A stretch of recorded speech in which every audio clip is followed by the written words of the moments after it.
Hello guys, welcome back to study. This is Dheeraj Kumar. अभी हम लोग करने वाले हैं फोर्स अग्निवीर के लिए, वाई ग्रुप के लिए, जिसको हम लोग कहते हैं अदर देन साइंस के नाम से। इसके अंदर जो जो मेंस्ट्रुएशंस आएंगे उससे कई गुना ज़्यादा मैं इस क्रैश कोर्स के अंदर पढ़ा दूंगा। जिस लेवल पे मैं पढ़ाऊंगा उससे डिफिकल्टी, बल्कि उससे काफ़ी इजी क्वेश्चंस आएंगे आपके एग्जाम में, इस चीज़ की गारंटी है।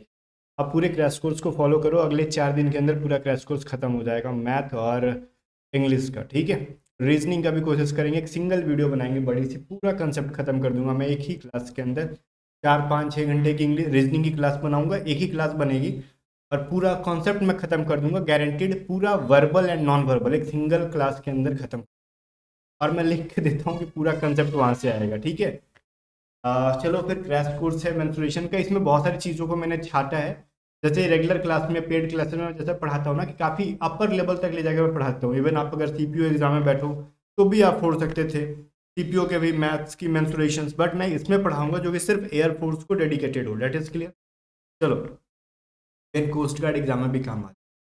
चलो इसको स्टार्ट करेंगे, बट स्टार्ट करने से पहले मैं सारी पीडीएफ्स के बारे में बताता हूँ। जैसे देखो, टॉप 500 की जो पीडीएफ आती है हमारी, रीजनिंग की, मैथ की, जीके करंट अफेयर, साथ में हमारी इंग्लिश की, सारी पीडीएफ जो है आपके एग्जाम के लिए बहुत इंपॉर्टेंट है। पूरा ट्रस्ट के साथ पढ़ो, पीडीएफ को बनाओ एग्जाम से पहले 2 बार 3 बार। सारी पीडीएफ से कंसेप्ट डायरेक्टली देखो, रीजनिंग का पीडीएफ और मैथ का पीडीएफ तो डायरेक्टली छपेगा पीडीएफ से, डायरेक्टली कंसेप्ट बेसिस। ठीक है, जो कंसेप्ट हमने पीडीएफ में यूज किया वही आपके एग्जाम में गारंटेड। मैं प्राइसेस बता देता हूँ यूट्यूब पे, अदरवाइज आपके दिमाग में आ जाता है कि नहीं फ्री में बांट रहे हैं। ये सारे पेड पीडीएफ है। रीजनिंग की पीडीएफ की प्राइस है 45 रुपीज़, मैथ की पीडीएफ की प्राइस है 50 रुपीज़। सारे सॉल्यूशंस भी होंगे सभी पीडीएफ में। करंट अफेयर की पीडीएफ की प्राइस है 55 रुपीज़। अगर ये लेते हो तो इसके साथ जीके मिल जाता है। और इंग्लिश की पीडीएफ की प्राइस है 60 रुपीज़। तो ओवरऑल जो वाई ग्रुप का बच्चा टोटल लेगा तो 210 रुपये पीडीएफ की प्राइस बनती है। ठीक है, तो ये डाउट जो है मैं आपको क्लियर कर देता हूँ। सोच रहे हो कि फ्री पीडीएफ है, नहीं। अगर सिर्फ आप एक पीडीएफ भी लेना चाहते हो तो व्हाट्सअप करके बाय कर ले सकते हो, कोई दिक्कत नहीं है। जो जो पीडीएफ चाहिए व्हाट्सअप करके बाय कर लो। 7279047787 पे व्हाट्सअप करो और एग्जाम से पहले पीडीएफ पढ़ो। और इंग्लिश में तो ऑब्वियसली मैं बोल रहा हूँ कि इंग्लिश बहुत इंपॉर्टेंट है। सारे vocab, practice, passage, antonym, synonym, parajumble, जो चीज़ है ना, सब प्रैक्टिस के भी दे रखे 2 पीडीएफ, बहुत ही लाजवाब होगा। एक बार पढ़ो, ट्रस्ट करके एग्जाम में आएंगे सब। अभी आ जाते हैं ट्रायंगल के अंदर। ट्रायंगल मेनली कितने टाइप्स के होते हैं? 3 टाइप्स के होते हैं। ठीक है, बट एक सिंपल जनरल ट्रायंगल्स की अगर आप बात करें तो जनरल ट्रायंगल में क्या होता है? कहोगे होता क्या है? ट्रायंगल तो ट्रायंगल होता है महाराज, क्या हम मजाक उड़ा रहे हो? देखो, मैं अगर बात कर लेता हूँ एक जनरल ट्रायंगल की, तो एक जनरल ट्रायंगल जिसकी कोई भी साइड्स के बारे में मेरे को नहीं पता, मेरे को किसी भुजा के बारे में नहीं पता। ये मान लो ये तो एंगल है, जनरली इसको हम एंगल एबीसी मानते हैं। ठीक है, मैं इस साइड के बारे में बात कर रहा हूँ, इस वाले साइड के बारे में। मान लेता हूँ ये ए है, ये मान लेता हूँ बी है, ये सी है। इन साइड्स में क्या ए बी सी मैंने माना, तो इससे क्या समझ में आया? इससे ये समझ में आया कि इसकी तीनों भुजाएं अलग अलग वैल्यू की हैं। अगर ये 5 सेंटीमीटर है तो हो सकता है ये 6 7 कुछ भी हो जाए, ये 8 9 10 कुछ भी हो जाए, या फिर 2 3 4 कुछ भी हो जाए। मतलब तीनों भुजाएं इसकी बराबर नहीं है। कुछ ऐसा ट्रायंगल आया तब, मतलब एक जनरल ट्रायंगल के बारे में बात कर रहे हैं। ट्रायंगल कितने टाइप्स के होते हैं उनको भी साइड करो। जनरल रैंडम एक ट्रायंगल बना दिया जिसको तीनों में से कोई भी साइड इसके इक्वल नहीं है। उस सिचुएशन में इसके कुछ फॉर्मूले होते हैं। फर्स्ट ऑफ ऑल इसकी परिमिति के बारे में बात कर ले, परिमिति के बारे में। ठीक है, मैं चौपट हीरोइन परिणीति चोपड़ा के बारे में नहीं बोलता हूँ। ठीक है, मैं पेरीमीटर के बारे में बोल रहा हूँ। ठीक है, तो इसकी परिमिति कोई भी ट्रायंगल हो, चाहे वो मतलब ट्रायंगल 3 टाइप के होते हैं, समबाहु, समद्विबाहु और समकोण ट्रायंगल। ठीक है, मैं इंग्लिश में बताऊंगा, टेंशन ना लो। तो कोई भी ट्रायंगल का जो पेरीमीटर होता है, तीनों साइड्स को जोड़ देंगे, वो परिमिति होता है। मतलब एबीसी जोड़ दो। यहाँ पे एबीसी हम इसलिए बोलते हैं जोड़ दो ना, क्योंकि तीनों साइड्स अलग अलग है। मान लो तीनों एक ही होंगे, तो मान लो इसकी वैल्यू 6 हो जाए, तो तीनों अगर सेम हो तो 6 6 6, 6 को 3 से मल्टीप्लाई कर लो, या फिर 6 6 3 बार जोड़ लो। उतना मत जाओ, बस सिंपल एक ट्रायंगल जब होगा तो तीनों भुजाओं को जब जोड़ देंगे, तीनों साइड्स के सम को निकालेंगे, तो उसका पेरीमीटर आ जाएगा। दैट इज, वही भी मैं बोलता हूँ अर्ध परिमिति क्या होता है। मैं बोलूँ अर्ध परिमिति, ये क्या सीन है भाई? मेरी हैंडराइटिंग बहुत गंदी है, तो इस पर कोई कमेंट मैं सुनना पसंद नहीं करूँगा। ठीक, क्योंकि मैंने कोशिश भी किया सुधारने की, सुधरी नहीं। तो सेमी पेरीमीटर मांग लेते हैं। सेमी पेरीमीटर अगर मानना हो, क्या मानेंगे? जब देखो एक चीज समझ में आ गया ना, ये कह रहा है अर्ध मतलब आधा, सेमी मतलब हाफ। ठीक है, तो ये पूरा क्या है भाई? पेरीमीटर एबीसी है, तो आधा होगा तो ABC/2 कर लो, आधा कर लो। बात समझ में आ गया? तो कहोगे इसका यूज क्यों है सर? ऐसा तो कोई सवाल नहीं पूछेगा, इतना सिंपल कोई सवाल पूछेगा नहीं। ऑब्वियसली चीजें आपके एग्जाम में इतना सिंपल नहीं पूछेगा, तो फिर काहे हम बता रहे हैं। उसको बताने के पीछे का रीजन है, क्योंकि मान लो जनरल ट्रायंगल है जिसकी तीनों साइड अलग अलग है, मैं बोल दूं इसका एरिया बताओ, तो फिर एरिया का कौन सा फॉर्मूला यूज करोगे, समबाहु का, समद्विबाहु का, ठीक है, इक्विलैटरल का, आइसोसेल का, या फिर जो समकोण ट्रायंगल होता है, राइट एंगल होता है, किसका यूज करेंगे, तीनों में से कोई यूज नहीं करेंगे। तो एक जनरल ट्रायंगल का फॉर्मूला होता है एरिया का, क्षेत्रफल का, वो यूज करो। क्षेत्रफल बोले तो एरिया, हम लोग क्या अंडर, इसको हम लोग ऐसे से लिखते हैं, ठीक है। अर्ध परिमिति को मैं बता दूं आपको, सेमी पेरीमीटर है ना, इसलिए हम लोग इसको ऐसे से लिख रहे हैं। डेट इज, मैं एक फॉर्मूला बताता हूँ, रूट अंडर क्या हो जाएगा, S into S minus A, S minus B, S into C, ठीक है। और इस पे आधारित अभी रिसेंट सीपीओ के एग्जाम में सवाल पूछा गया, ट्रायंगल से, रैंडम ट्रायंगल से उठा के।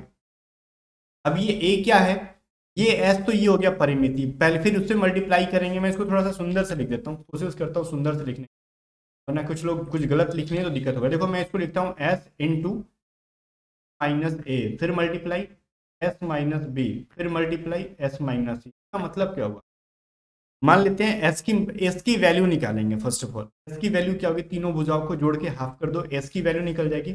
और उस एस की वैल्यू को पहले यहाँ रखेंगे, फिर एस की वैल्यू में ए, एक साइड को घटाएंगे, फिर एस की वैल्यू में सेकंड भुजा को घटाएंगे, फिर थर्ड साइड को घटा के जो वैल्यू मिलेगी उसको कर लेंगे। और ये बराबर होता है पता है किसके, 1/2 इंटू बी इंटू एच, या फिर इसी को लिख सकते हैं 1/2 इंटू आधार इंटू ऊंचाई। इसका फॉर्मूला एक ये भी होता है। ऊंचाई का फॉर्मूला कब यूज करेंगे मैं बताता हूँ आपको। जनरली अगर एरिया कहा तो ये फॉर्मूला यूज नहीं करेंगे। मान लो हमको तीनों साइड दिया है, ऊंचाई हमको पता ही नहीं, ऊंचाई होता है ए से लेकर नीचे वाले भुजा पे एक लाइन, अगर मान लो ये ट्रायंगल इसकी ऊंचाई होती है ये वाली, ये जो हो गई हाइट होगी, मेरे को हाइट पता ही नहीं रहेगा तो फिर ये फॉर्मूला लगाने से कोई फायदा है नहीं, फायदा है। उस सिचुएशन में इस फॉर्मूला को यूज करेंगे। मैं जो बता रहा हूँ ध्यान से सुनना। इसका कब यूज करेंगे, जब इसकी हाइट पूछे तब यूज करेंगे। एरिया गिवन रहेगा आपके पास, एरिया दिया हुआ रहेगा, मान लो कहेगा किसी एक ट्रायंगल जिसकी भुजा, मैं एग्जांपल के तौर पे बता, टेंशन वाली, फिलहाल मैं आपको यहाँ पे कुछ चीजें समझा दूंगा।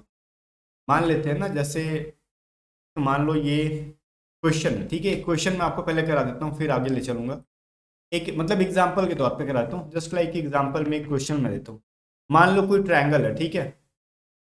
इस ट्रायंगल में क्या तीन भुजाएं दी रहेंगी, तीन भुजाएं दी रखी हैं। जैसे मान लेते हैं ना, इसका हो गया 6, 7 और ये 8 मान लो, ठीक है। क्या ये सॉल्व हो पाएगा, हमको देखना होगा। हो जाएगा, इसमें कोई दिक्कत नहीं, हम तो कुछ भी वैल्यू पुट कर सकते। मैं बोलूँ अगर इसका एरिया बताओ क्या हो जाएगा, एरिया बराबर हुआ, ठीक, ध्यान से सुनना। इसका एरिया कैसे निकालेंगे, फर्स्ट ऑफ ऑल क्या निकालेंगे हम लोग, सेमी पेरीमीटर। सेमी पेरीमीटर कैसे निकालते हैं, तीनों भुजाओं को जोड़ो 6, 7, 8 और उसका हाफ करो। तो ये शायद नहीं जमेगा अपने, नहीं जमने का रीज़न पता है क्या, जमने को तो जमेगा लेकिन थोड़ा सा कॉम्प्लिकेटेड होगा, आपके एग्जाम में ऐसा नहीं देगा। इसलिए नहीं जमेगा ना, 6, 6, 12 और 1, 13 और 9, 10, 11, 21/2 आएगा। तो ये तो पॉइंट में आएगा, तो कैलकुलेशन थोड़ा कॉम्प्लेक्स हो जाएगा, तो आपके एग्जाम में इसलिए ऐसा नहीं वैल्यू मिलेगा। कुछ ऐसा वैल्यू मिलेगा ना कि जहाँ से चीज़ें बन सके। इसको हम अगर 10 ले लें तो ये एक फ़ायदा पता है क्या होगा, कि ये डिवाइड हो जाएगा, कम वैल्यू होगा, हम ऐसा ले लेते हैं जिससे कट सके वो। 16 ये हो जाएगा, 6, 6, 12, 13, 14 और ये 24 हो जाएगा, मतलब 12 हो गया। इसकी वैल्यू क्या मिल गई अपने को, 12, ठीक है। अब मैं इसका एरिया निकालना था, मैं क्या करूंगा, मैंने इसकी वैल्यू निकाली पहले 12। अब क्या करेंगे हम लोग भाई, एरिया बराबर जस्ट मैंने फॉर्मूला पढ़ाया रूट अंडर एस, तो एस की जगह पे क्या रखोगे, अच्छा मैं पहले फॉर्मूला यहाँ लिख देता हूँ, S into S minus A into S minus B into S minus C, ठीक है। बहुत ईजी है, खाली थोड़ा सा फॉर्मूला एक बार पढ़ लेना, ईजी है। तो एस की वैल्यू 12 लिख लोगे, फिर 12 में से पहले 6 घटा लो, फिर 12 में से 10 घटा लो, देन आप 12 में से क्या करोगे, 8 घटा लो। अब जो वैल्यू मिलेगी इनको सॉल्व कर लो, 12 इंटू 6 इंटू 12 में से 10 जाएगा 2, 12 में 4, ठीक है। अब इनको आप बाहर निकालोगे तो क्या मिलेगा, तो मेरे को ना इसको पूरा कैलकुलेट करके बाहर नहीं निकालना कभी भी, बहुत इरिटेटिंग हो जाएगा। मान लो उतना बड़ा कैलकुलेशन मिल गया और आप नहीं निकाल पाए, तो एक चीज मैं आपको समझाता हूँ, तोड़ दो। जब बड़ा जा रहा है 12 को तोड़ोगे तो क्या मिलेगा, 4 इंटू 3 नहीं करो। मैं क्यों बोल रहा हूँ 4 इंटू 3 करो, क्योंकि 4 को बाहर निकालोगे तो 2 भी निकलेगा, 4 रूट से 4 बाहर निकलेगा तो 2 निकल जाएगा, ठीक है। 6 को क्या निकाल सकते हैं, 2 इंटू 3 कर सकते हैं, और 4 को तो 4 छोड़ दो। ये 2 बार 2 4 4 हैं तो 1 4 बाहर निकलेगा, 3 बार 3 3 है, तो 1 3 बाहर निकल जाएगा, लेकिन बेचारा 2 अंदर रह गया, तो ये हो जाएगा 12√2। तो ये इसका एरिया हो जाएगा। बात समझ में आ रही है? मैं बोल रहा हूँ ये इसका क्या हो जाएगा, एरिया हो जाएगा। एक छोटा सा मिस्टेक है यहाँ पे, एरिया नहीं होगा ये। एरिया तो यहाँ पे इसलिए नहीं होगा क्योंकि एक 2 को हमने छोड़ दिया वहाँ पे, अदरवाइज यहाँ पे मिल जाता। देखो हमने क्या किया ना, इसको 6 को 2 × 3 में तोड़ा, तो ये 2 छोड़ दिया, तो ये 2 भी अगर हम काउंट कर लेंगे यहाँ पे, ये 4 बन जाएगा। तो देखो 2 4 निकल गए, रूट से 1 4 बाहर निकलेगा, 2 बार 3 3 है तो 1 3 निकलेगा, 2 बार 2 2 है तो 1 निकल जाएगा। 24 जो हो जाएगा अपना जो है एरिया हो जाएगा। में आ गई, आपका एरिया कितना हो जाएगा, 24 हो जाएगा। अब तो कोई इसके अंदर डाउट नहीं है, एरिया निकाल लिया आपने रैंडम ट्रायंगल का। लेकिन मैंने सेकंड फार्मूला क्यों लिखाया, इसलिए लिखाया ना ताकि हाइट भी पूछ सकता है। मान लो पूछेगा, फर्स्ट क्वेश्चन बन गया एरिया बराबर वाट, सेकंड क्वेश्चन बन जाएगा हाइट बराबर वाट। तो अब यहाँ से हाइट की फार्मूला क्या होती है, एच बराबर क्या होता है भाई। तो हाइट एच बराबर, तो मैंने कुछ लिखाया ही नहीं, लेकिन मैंने एक फार्मूला लिखवाया ना आपको। ये तो आपका फर्स्ट क्वेश्चन आ गया। सेकंड क्वेश्चन क्या आ जाएगा, मैंने आपको कहा एरिया बराबर होता है 1 × बेस इंटू, ये चीज मैंने कहा। तो बेस तो आपका 8 है, समझ में आ रहा है। एरिया का वैल्यू निकल गया 24, तो हम लिख सकते हैं यहाँ पे 24 बराबर 1/2, बेस की वैल्यू अगर 8 है, एच को रख दो, ये 8 से कटाओगे तो 8 से 24, एच बराबर हो जाएगा 2 और 3 मल्टीप्लाई हो गया 6। तो इसकी जो हाइट निकलेगी उसकी वैल्यू क्या हो जाएगी, 6 हो जाएगी। That is clear. तो फर्स्ट क्वेश्चन और सेकंड क्वेश्चन का आंसर हमारे सामने। एक तो रैंडम ट्रायंगल के अंदर जो पूछा जा सकता है, ये पूछा जा सकता है। ठीक है, चलो फिर हम आगे बढ़ते हैं।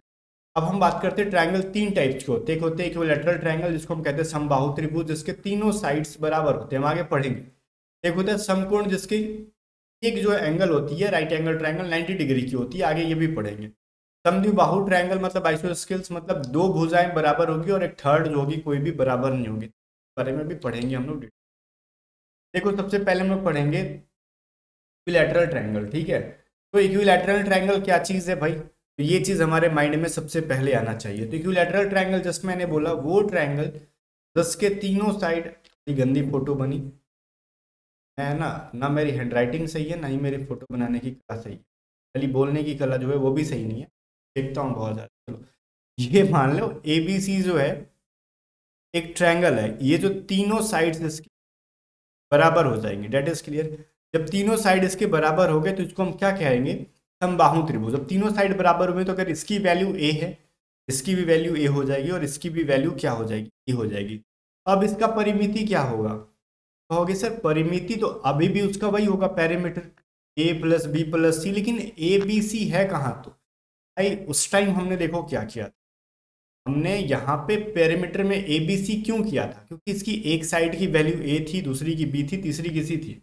लेकिन अभी हमारे पास क्या है भाई, तीनों साइड्स की वैल्यू A है, तो तीनों को अगर हम A जोड़ेंगे 3 बार तो सिंपल सा मिलेगा 3 × A। तो हम क्यों ना A की जो वैल्यू होगी उसको डायरेक्टली 3 से मल्टीप्लाई कर देंगे।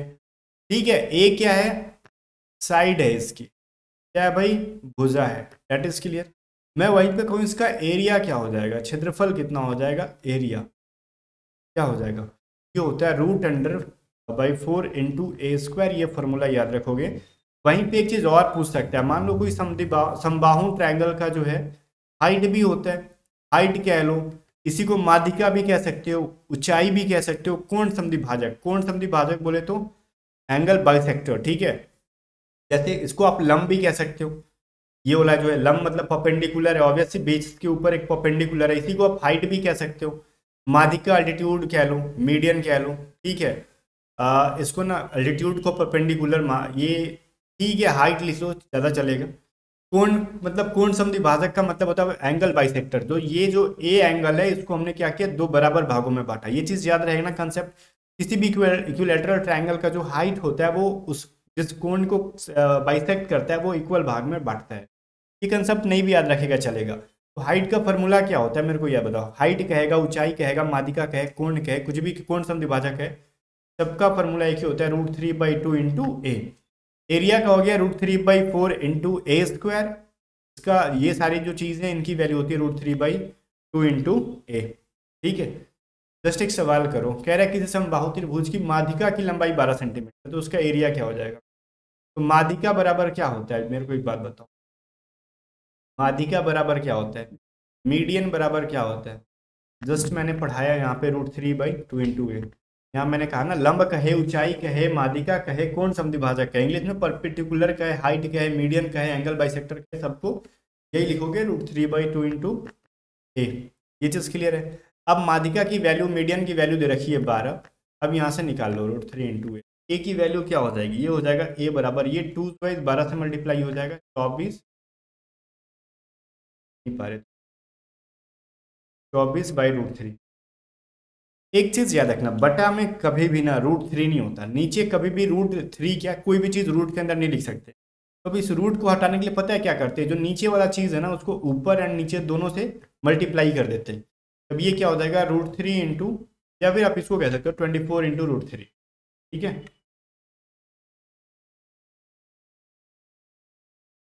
क्या लिख सकते हो 24√3 ये √3 इंटू √3 मल्टीप्लाई हो गया 3 हो जाएगा, तो कट जाएगा यहाँ से 8√3। तो a बराबर क्या हो जाएगा 8√3। अब मेरे को एक बात बताओ, मैंने a की वैल्यू क्यों निकाली, a की वैल्यू निकालने का पीछे रीजन था, यहाँ पे मेरे को गिवन क्या था, एक मीडियन गिवन था, मेरे को माध्यिका इसका पता था, ठीक है, माध्यिका पता था, लेकिन मेरे को एरिया निकालना, तो एरिया का फॉर्मूला में ही a का वैल्यू छुपा होता है, a छुपा होता है। ठीक है, a जब तक नहीं पता रहेगा, एक साइड उसकी पता नहीं रहेगी, मान लो अगर एक ट्रायंगल की अगर ए हमको पता ही नहीं है तो इसका एरिया नहीं निकलेगा समबाहु ट्रायंगल का, लैटरल ट्रायंगल का। क्यों, क्योंकि इसका एरिया होता है √3/4 इंटू a²। अगर इस a की वैल्यू नहीं रखेंगे तो स्क्वायर काची करेंगे, अपने सर का तो स्क्वायर नहीं कर सकते हम। एरिया बराबर हो जाएगा √3/4 इंटू 8√3 इंटू 8√3, स्क्वायर को मतलब 2 बार कर लो, ये 2 से कट जाएगा, ये 8 दूनी 16। ठीक है, अब ये √3 2 बार मल्टीप्लाई होकर 3 बनेगा और एक √3 बच जाएगा, ये हो जाएगा 48√3 40√3। चीज़ें क्लियर हो गई, उम्मीद है काफ़ी हद तक चीज़ें क्लियर होंगी। अब कुछ नहीं करना था, जो कंसेप्ट था हमने इसके अंदर यूज़ कर दिया। एक क्वेश्चन कह रहा है किसी समबाहु त्रिभुज का क्षेत्रफल दे रखा है, एरिया दे रखा है, यहाँ पे कह रहा है 432, भाई एरिया बराबर दे रखा है 432√3, उसका परिमिति ज्ञात करो। एरिया का फॉर्मूला क्या होता है, मेरे को एक बात बताओ, इसकी वैल्यू क्या होती है √3/4 इंटू a²। तो यहाँ से √3 कट जाएगा। अब ये 4 के टेबल से अगर हम ले जाके उसको डिवाइड करते हैं, क्या कटेगा, ये मेरे हिसाब से कट जाएगा, ये कटेगा अगर, तो 4 एकम 4, ये 0, 4 अठे 32, a² बराबर क्या हो जाएगा 108। तो a बराबर क्या हो जाएगा √108। ठीक है, अच्छा मैंने एक बहुत ही गंदा काम नहीं कर दिया क्या, ओके सर, पूरा कर दिया, छोटा मोटा काम गंदा नहीं किया। यहाँ से मेरे को कटा कैसे मैंने दिया इसको, इसको तो हम कटा ही नहीं सकते थे, कभी कभी मैं फ्लो में बह जाता हूँ। ठीक है, ये √3 ये तो जाके मल्टीप्लाई होगा ना, तो a² बराबर क्या हो जाएगा 432 इंटू 4 हो जाएगा। तो अब a की वैल्यू क्या हो जाएगी √432 इंटू। ठीक है, अब 432 को हम अगर तोड़ते हैं यहाँ से, क्योंकि तोड़ना तो जरूरी है, तो 4 3 7 8 9, 3 से डिविजिबल है, 4 एकम 4, 4 3 12, 4 3 12, ठीक, 3 छके 12, 3 छके, इनके टेबल पढ़ रहे हैं ना हम लोग, 3 4 3 इंटू 144 में कर सकते हैं, 3 इंटू 144 इंटू 4। अब 144 निकलेगा बाहर तो 12 निकलेगा, क्योंकि वो 12 का स्क्वायर है, 4 बाहर निकलेगा तो 2, और ये अंडर रूट बच जाएगा, तो 24√3 जो है ए की वैल्यू हो गई। ठीक है, ए बराबर जो है ये इसकी वैल्यू हो गई। कुछ ना, इसका पेरीमीटर बताओ, परिमिति बता दो, इसका पेरीमीटर बता दो। पेरीमीटर क्या हो जाएगा भाई, 3 इंटू ए होता है, तो 3 इंटू 24√3 हो जाएगा, तो 24 इंटू 3 हो जाएगा 72√3। क्लियर है, बहुत ईजी सा कंसेप्ट था। हमने इसको तोड़ा जानबूझ के ताकि रूट से बाहर निकले, अदरवाइज देखो अगर मैं यहाँ पे डायरेक्टली मल्टीप्लाई कर देता ना 432 और 4 को, तो ये डिजिट जो है ना 1000 में आ जाता है। ठीक है, मतलब 1700 समथिंग आ जाता है, या फिर कुछ ऐसे करके आता है, या फिर 28 ऐसे कुछ करके वैल्यू आता। तो उतना बड़ा वैल्यू को हम रूट से निकालने में हमको ना नहीं आता जाती, एग्जाम में तो और ना नहीं आता जाएगी। ठीक है, क्यों, क्योंकि उतना हमारे पास टाइम नहीं होता, तो हम उसको तोड़ सकते। ठीक है ना, चीज़ों को समझो। तो ये तो था समबाहु त्रिभुज, जो कि आपका खत्म हो गया खेल। अब आगे चलते हैं हम लोग समकोण त्रिभुज के। समकोण त्रिभुज के अंदर क्या चीजें होती है मेनली, इस वाले को हम लोग क्या कहते हैं, सबसे पहले वो सब छोड़ो कि इसको क्या कहते हैं, ये जो बीच की जो एंगल है ना, ये कितनी डिग्री की होती है 90 डिग्री की, ये चीज समझना। ठीक है, बहुत इंपॉर्टेंट है। अब मान लो अगर हम थीटा मानते हैं, ठीक है, तो इसके जस्ट सामने वाली वैल्यू जो होगी वो क्या हो जाएगी, लंब हो जाएगी। ठीक है, क्या कहेंगे इसको हम लोग, परपेंडिकुलर। और नीचे का जो सीन होगा वो बेस हो जाएगा। सीन मतलब बोले तो साइड जो होगा वो आधार हो जाएगा, भुजा। और ये जो सबसे बड़ी भुजा है ना, ये ए सी, इसको हम लोग कहते हैं कर्ड, इसको हम लोग कहते हैं हाइपोटीनियस। ठीक है, हाइपोटीनियस कहते हैं। अब यहाँ पे 3 साइड्स होते हैं, ये तो खैर पढ़ा लिखा चीज़ है, मैं भी गवार नहीं होगा कि नहीं पता होगा आपको। इसका एरिया का फॉर्मूला क्या होता है भाई, एरिया का फॉर्मूला क्या हो सकता है, 1/2 इंटू बेस इंटू हाइट कह लो, या फिर हाइट के जगह पे आप इसको पी इंटू बी कह लो, परपेंडिकुलर इंटू बेस कह लो, पी इंटू बी कह लो। ठीक है, या फिर हिंदी में इसको लिख सकते हो ना, 1/2 इंटू आधार इंटू लंब। क्लियर है, हिंदी पढ़ो इंग्लिश पढ़ो सब पढ़ो। अब एक चीज मैं बताता हूँ आपको, इसके अंदर ये जो एसी भुजा जो है ना, ध्यान से सुनना, ये सबसे बड़ी भुजा होती है और इसकी वैल्यू पता है क्या होता है, ए बी और बी सी, इन दोनों के स्क्वायर करके जब जोड़ेंगे ना तो इसके स्क्वायर के बराबर होगा। मतलब आपको मैं बता दूं, ए सी का जब स्क्वायर करेंगे तो वो वैल्यू मिलेगा मेरे को, दो जो छोटे छोटे साइड हैं, एक है ए बी का स्क्वायर प्लस में एक क्या है, बी सी का स्क्वायर, जो कि इसके वैल्यू के पाइथागोरस थ्योरम यहाँ से निकले।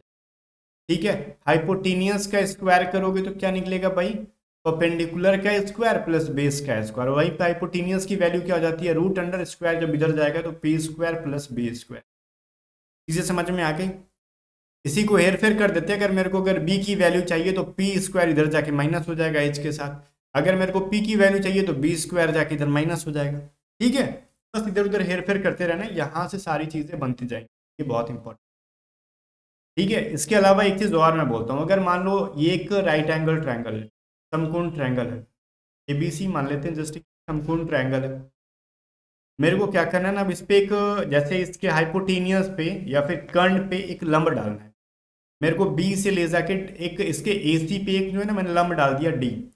उस सिचुएशन में कर्ण पे डाला गया लंब की लंबाई पूछ सकते हैं आपसे, तो आपका फॉर्मूला होगा P into B by H. तो पी क्या हो जाएगा, ये हो जाएगा पी, ये होगा बी और ये हो जाएगा आपका एच। ठीक है, तो परपेंडिकुलर इंटू बेस बटा में हाइट, ये चीज कर लोगे तो इस बी डी की वैल्यू मिल जाएगी मेरे को। कर्ण पे खींचा गया माध्यिका अगर कहेगा, अगर ये लंब होगा तो जरूरी नहीं है कि एसी को बराबर भाग में बांटे। अगर ये मान लो मैं बोल रहा हूँ परपेंडिकुलर है तो ये एसी कर्ण को बराबर भाग में, इक्वल भाग में नहीं बांटेगा। ठीक है, लेकिन ये अगर कर्ण पर खींचा गया माध्यिका हो, मीडियन हो हाइपोटीनियस के ऊपर, तो ये एसी को जो है ना बी डी दो इक्वल्स भाग में बांटेगा, इसलिए डायरेक्टली हम लोग लिख सकते हैं हाइपोटीनियस बाई 2। ठीक है, डायरेक्टली अगर पूछेगा ना कर्ण पर खींचा गया माध्यिका की लंबाई कितनी है, तो कर्ण का आधा होता है, क्योंकि कर्ण को ये आधा आधा दो भाग में बांटता है, वो ऑटोमेटिकली ये भी छोटा आधा हो जाता है। ठीक है ना, तो ये चीज थोड़ा सा समझ लेना, कर्ण का आधा हो जाता है। ये बहुत इंपॉर्टेंट सा फॉर्मूला था। जैसे एक क्वेश्चन है यहाँ पे, मान लो कह रहा है किसी समकोण त्रिभुज के आधार एवं लंब की लंबाई क्रमशः 24 सेंटीमीटर और 30 सेंटीमीटर, तो उसके कर्ण पर खींचे गए माध्यिका की लंबाई बताओ। तो इस सवाल में पहले हम क्या करेंगे, ट्रायंगल बनाएंगे, हाइपोटीनियस ए बी सी। अब क्या कह रहा है ना, कि कह रहा है आधार और लंब की लंबाई, आधार दे रखा है कितना 30, और लंब कह रहा है नहीं उल्टा हमने साइड, आधार यहाँ पे क्या दे रखा है 24 और लंब कितना दे रखा है 30। अब हाइपोटीनियस नहीं पता मेरे को, लेकिन ये कह रहा है कि कर्ण पर खींचेगा माध्यिका की बताओ। तो माध्यिका का क्या होता है, ये हाइपोटीनियस का आधा होता है, तो मेरे को यही एच की वैल्यू नहीं पता है, तो एच बराबर क्या हो जाएगा मेरे को, under root P square plus B square. तो एच बराबर कह सकते हो, की वैल्यू क्या है 30 का स्क्वायर, 24 का स्क्वायर, ये 30 का स्क्वायर क्या होता है 900, और 24 का स्क्वायर क्या हो जाता है भाई 576 होता है। फिर हम ऐड करेंगे तो मिलेगा 1476, जोड़ के देख लो, 1476 को अगर हम बांटेंगे तो क्या मिलेगा, 76 को बांटे तो अच्छा,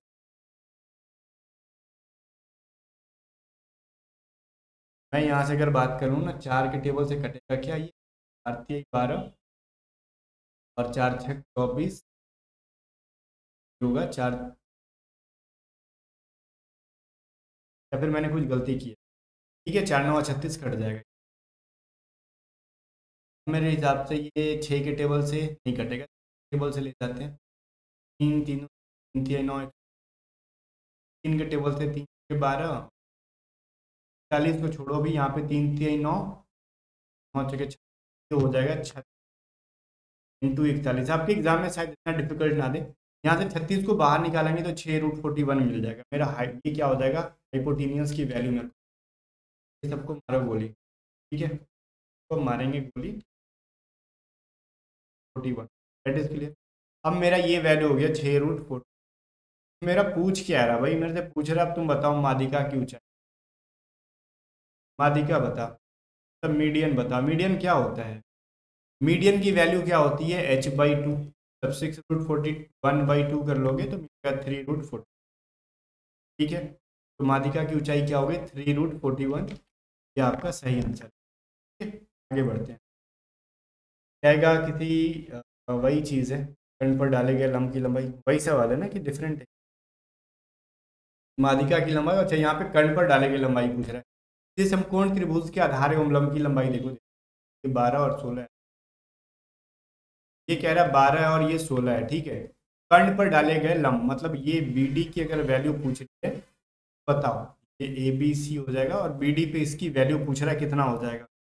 ऑब्वियस सी चीज़ें, इसकी वैल्यू कितना रखोगे आप, पहले हाइपोटेनियस की वैल्यू निकालोगे तो कितना होगा, h बराबर 12 का स्क्वायर 16 का स्क्वायर, तो हो जाएगा 144 और भाई 400। 400 को बाहर निकालोगे 20, मतलब ये इसी की वैल्यू मेरे को 20 मिल गई। ठीक है, और लंब की वैल्यू क्या होती है, पे डाले गए लंब मतलब ये BD की वैल्यू क्या हो जाएगी मेरे को, तो BD की वैल्यू मेरे को निकालना, लंब सम साइड करो, BD की वैल्यू मेरे को निकालना आपका PB/H। मैंने ये चीज़ पढ़ाया था ना यहाँ पे, कर्ण पर खींचा गया माध्यिका की लंब, तो ये कर्ण पर डाला गया लंब तो PB/, P की वैल्यू कितनी है 16, P की वैल्यू है 12 और यहाँ से आप 4 5 20, 4 6 12 6 ये हो जाएगा 5 और इसको हम फिर से डिवाइड मारो, ये 5 9 45 और ये इसका आंसर हो जाएगा। किचकिच इसलिए ना, मेरे को पॉइंट देख के बड़ा किचकिच। क्वेश्चन देना तो सीधे सीधे दो, लेकिन क्या कर सकते, एग्जाम में इतना भी प्यार से क्वेश्चन नहीं दिया जाएगा। क्वेश्चन देखो और आंसर करो। वैसे सवाल तो मिलते हैं बहुत कम है, मिलते हैं बहुत कम है मिलते, लेकिन 60 में 2 3 सवाल मिल जाएंगे क्वेश्चन देख के आंसर, बट सारे नहीं। अब बच गया हमारे पास समद्विबाहु ट्रायंगल। समद्विबाहु ट्रायंगल में बहुत ज़्यादा जोड़ नहीं देने वाले, बिकॉज बहुत रेयर पूछा जाता है एग्जाम में। तो इसमें 2 3 चीज़ें, पहली चीज़ तो यहाँ पे इसके दो चेंज, तो ब्लू हो जाएगा, इसके दो साइड्स बराबर होंगे। अगर ये A है तो ये भी A हो जाएगा, या फिर अगर मैं कह लूँ ये X है, अगर ये x है तो ये भी x हो जाएगा, लेकिन ये जो होगा ये साइड अलग हो जाएगा, ये a हो जाएगा, ये डिफरेंट हो जाएगा। ठीक है, तो समान भुजा जो होगा, इक्वल साइड बराबर मान लेते हैं x, और असमान भुजा अनइक्वल साइड को a मान लो। बस मैंने ये दो साइड्स को इक्वल माने हैं, दोनों बराबर हैं तो x x है। तो इसमें समद्विबाहु आइसोस्केल में दो साइड्स इक्वल होंगे, बाकी एक तीसरा इक्वल नहीं होगा, इसकी वैल्यू a हो गई। तो यहाँ पे हम एरिया की वैल्यू क्या लिख सकते हैं, होता है 1/2 इंटू a इंटू √x² - 2। अब यहाँ पे x² मैंने क्या बोला, समान भुजा है, और a/2 का हाफ किया मैंने जो असमान, फॉर्मूला को थोड़ा रखना पड़ेगा,